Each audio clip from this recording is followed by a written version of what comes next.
Hello everyone.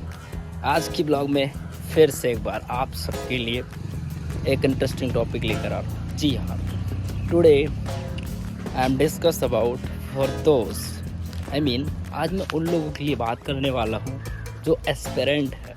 Yes, in this blog is targeted to उन लोगों के लिए जो एस्पिरेंट है। I don't know what is the purpose of your life and what is the purpose of your exam and what is the purpose of your everything. But इस case में मैं बहुत ही क्लीन और बहुत ही कॉन्शियस और बहुत ही expressive बात करने वाला हूँ। जी हाँ, लास्ट टाइम मुझे एक दोस्त मिला।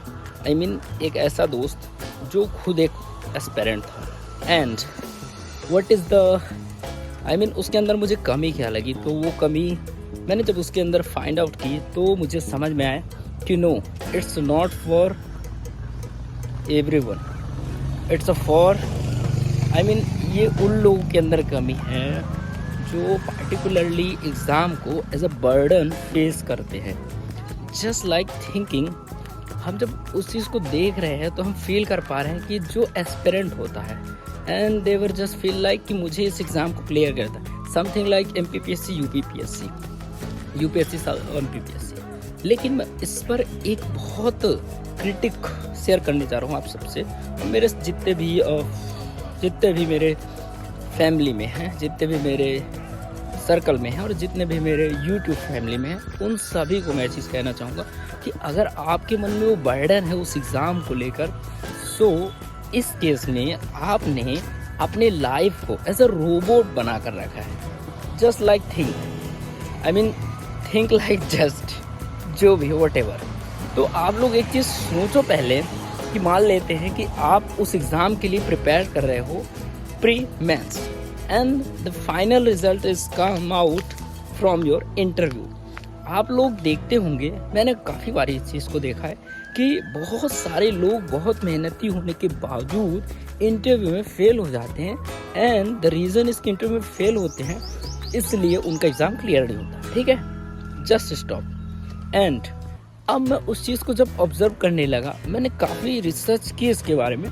रिसर्च इन द सेंस कि मैंने उस चीज़ को फाइंड आउट करने की कोशिश की कि जब इतना टैलेंटेड बच्चा है तो वो जब सारी चीज़ें ट्राई कर रहे हैं तो वो सक्सीड क्यों नहीं हो पा रहा है एंड वाई प्री मेंस निकाल कर why he is not clear their interviews.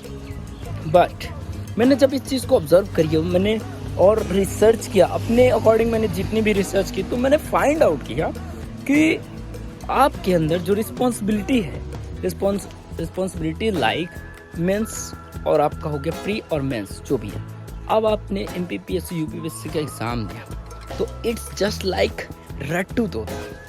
अब मैं आपको इस चीज़ को क्लियर करता हूँ।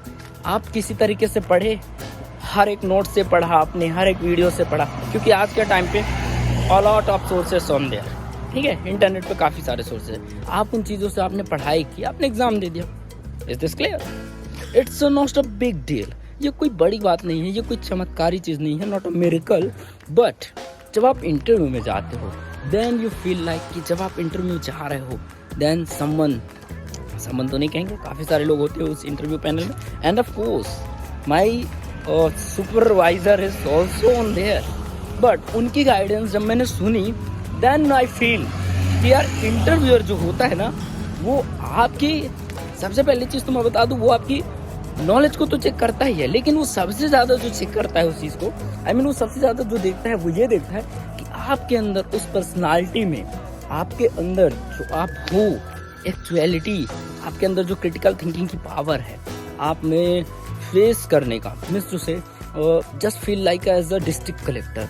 अब आपके पास कई सारे टास्क होंगे जिसको आपको क्लियर करना है एंड आपको शो अप करना है, यस आई एम कैपेबल। और उस कैपेबिलिटी को प्रेजेंट करने के लिए इंटरव्यू कंडक्ट किया गया है। और मैं कहता हूँ आपने आपने जो 2 एग्ज़ाम हुए pre mains and you are clear, but when you entered your interview then you realize, in a front of your जो इंटरव्यू पैनल्स में होते हैं, दे फील लाइक कि you are not just I mean आप बन सकते हो, you are not capable. I think उनके नज़रिए में आप ये हो। अब ये चीज़ हो क्यों आप?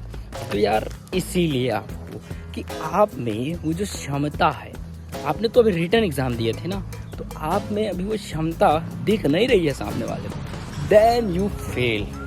अब यार 0.1 के रेशियो के लिए बात करते हैं। What is the 0.1 ratio?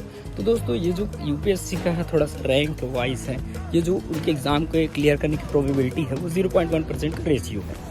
तो मुझे ये चीज़ समझ में नहीं आ रही थी, लेकिन after the guidance of our supervision जो ऑफकोर्स इंटरव्यू पैनल में है, उनके गाइडेंस के अगर मैं अकॉर्डिंग देखता हूँ तो yes, it's a really good for our country and for administration.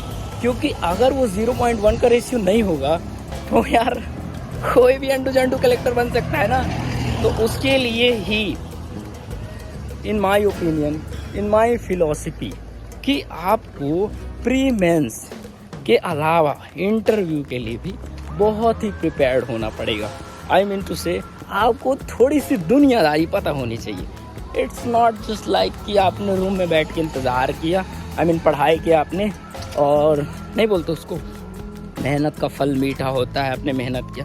No, it's not just like that. आपको दुनियादारी थोड़ी बहुत आनी चाहिए, then you clear your exam. और आप अपनी लाइफ को इतना ज़्यादा बर्डन बना लेते हो कि आपने उस चीज़ को फेस ही नहीं किया। मीन्स टू से आपने ना दुनियादारी फेस की, आपने ना प्रॉब्लम्स फेस किया, आप तो बस भागते गए। भागते इन द सेंस कि आप घर में कोई काम भी अगर आपके पास है, then you will just make excuses, no यार मेरे पास काम है, मैं कैसे कर सकता हूँ। और जब आप उस काम को कर रहे हो, आपने वो दूसरा काम नहीं किया। दूसरा काम इन द सेंस हो सकता था कि आपके घर वालों ने आपके लिए बाहर कहीं जाने के लिए अरेंजमेंट कर रखी होगी कि आपको वहाँ जाकर मेहमानों को लाना है, something like that. Then you don't learn. I mean आपने लर्न ही नहीं किया। अब आपने लर्न नहीं किया तो आप क्या सीखेंगे? एंड जब आपने सीखा ही नहीं तो ये मेरा ओपिनियन था। तो don't make excuses and preparing your examination is good, but आप उस चीज़ को बर्डन मत बना लो। क्योंकि मैं कहूँगा exam is UPSC is hello, MBBS is a part of your life, not a complete of your life. I mean वो कोई एक डेस्टिनी नहीं हो गई है आपकी लाइफ के लिए कि अगर वो नहीं तो कुछ नहीं। नो, तू नहीं कोई और सही, कोई और नहीं और कोई और सही, just like that. This is the practical life. तो मेरे सारे फ्रेंड्स, मेरे सारे ऑडियंस और मेरे जितने भी सर्कल के लोग, अगर मेरी बात आप लोग को बुरी लगे तो so sorry, but reality is this, आपको अपनी लाइफ जीनी चाहिए उस टाइप की जिस टाइप की है एक्चुअलिटी में। Don't feel like robot, okay? So this is a छोटी सी फिलॉसफी। ओके दोस्तों, थैंक यू, बाय।